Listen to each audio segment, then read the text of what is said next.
Hello po sa inyong lahat mga ka-crypto. Ako po si Pinoy Crypto Trader at sa video na ito ay atin pong pag-uusapan dito ang tungkol sa komento ni ka-crypto dito. Ayon po sa kanya ay nakabili po raw siya noong taong 2021 ng FEG. Yan, FEG token sa Binance Smart Chain. Ito daw po ay nakalagay sa kanyang Trust Wallet. Kaso ngayon ay nung chinek daw po niya ito ngayon ay wala na itong value.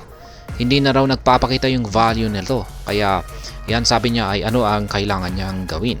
Kaya ayan, pwede ko itong sasagutin ko sa kanya yung kanyang komento na ito. Pero mas malinaw po siguro kung gagawa na lamang po ako ng video para ipaliwanag ito ng mas malinaw para sa kanya, para mas madali po niyang maintindihan. At syempre para na rin po sa iba na mga nakakaranas na rin yan ng ganitong problema sa mga nakabili ng FEG token nila. Kaya yan, bago po tayo magpatuloy ay nais ko lamang po munang bigyang linaw ang aking disclaimer kung saan ang nilalaman po ng video na ito ay hindi po ito isang financial advice. For education and information purposes lamang po ang layunin nito. Maliban po dito ay nais ko na rin pong magbigay babala na wala pong kahit anumang group chat ang Pinoy Crypto Trader. Kaya yan pong muli, sabi ni ka-crypto rito ay binili po niya yung kanyang FEG token noong taong 2021, kaya matagal-tagal na. Ngayon ay masasabi ko po rito ay meron pong dalawang klase ngayon na FEG token, yung luma at saka yung bago.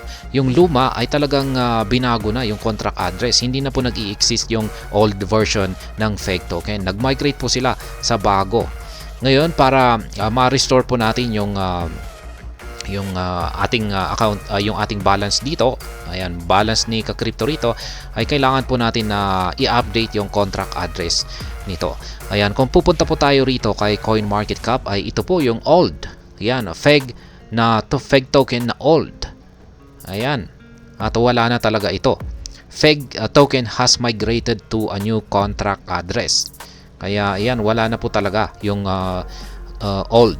Ito na po yung bago. Yan, FEG token new. At ito po ay naglalaro sa presyong 30 digits for 747. Kaya ayan, magkano na kayang kinita ni ka-crypto rito? Ayan, yung kanyang early date, ayan, 8.64%.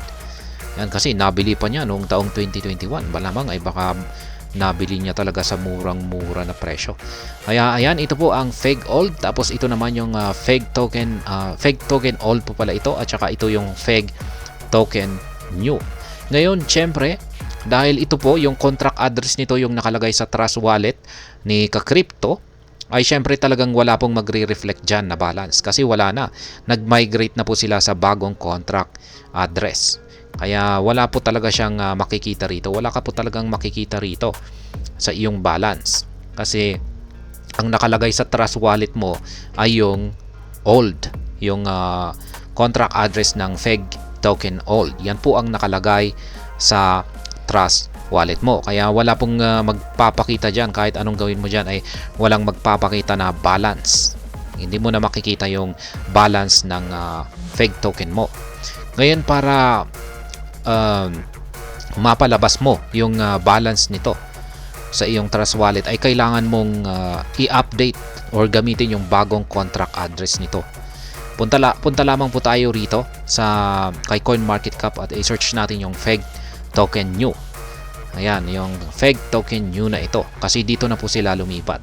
Ngayon, scroll down lamang po natin dito sa kanyang contracts. Ayan, dito. Ito po yung contract address niya. Itong si FEG token ay gumagamit po siya ng dalawang network. Gumagamit po siya ng Ethereum at saka gumagamit din po siya ng Binance Smart Chain or BEP20. At mukhang si ka-crypto ay ito po yung ginagamit niya, si FEG Binance Smart Chain. Kaya yan nga, 2021 pa yan. Kaya talagang yung yan siya ay isa po siya sa mga nakabili ng FEG token old na ito. Ngayon ay ang gagawin mo po rito ay ayan, piliin mo po yung Binance Smart Chain na ito. Tapos kopyahin mo. Ito po yung nandito po sa ilalim yung contract address, yung bagong contract address. Kopyahin mo po yan. Pero meron naman pong direct dito, add to Trust Wallet. Ayan, click mo na lang yan. Pero kung pag yung gumagamit naman sa MetaMask ay ito naman po. Pero kung gusto mong gamitin yung manual, yan, kopyahin mo na lamang. copy to clipboard yung address na ito. Tapos yan, update mo po, buksan mo po yung Trust Wallet mo, tapos palitan mo yung yung contract address ng fake token mo. Ayan. Or yung pinakamas madali po talagang gawin dito ay pindutin mo na lamang ito, add to Trust Wallet, at lalabas na po yung balance mo sa iyong fake token. Kasi yan lamang po yung nakikita kong problema rito. Yan, isa ka po sa mga nakabili rito sa fake token old na ito, tapos nag-migrate sila. Yan. At sa tingin ko ay isa ka pong long-term holder, at hindi mo siguro hindi ka nakatanggap ng update sa kanilang migration na ito.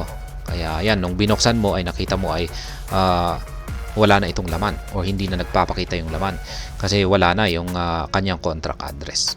Kaya yan pong muli para kay Ka-Crypto, ganyan lamang po yung nakikita kong yung suggestion ko dito na gagawin mo.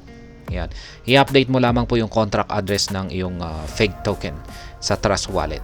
Yan. At makikita mo po yan dito kay CoinMarketCap. Yan, yung Binance Smart Chain po, yung BEP20. Dapat ito po yung pipiliin mo. Huwag yung Ethereum, kasi iba naman po yung Ethereum na ito. Ibang network naman po yan. Ayan, kasi kung pag ito naman po yung ginamit mo, yung Ethereum ang inad mo sa Trust Wallet mo, ay wala talaga yan kasi ibang network.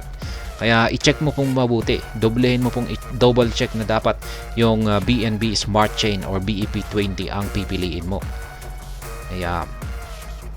Ayan, kaya double check lang po talaga. Kaya ayan ang masasabi ko po rito para kay Ka-Crypto natin dito.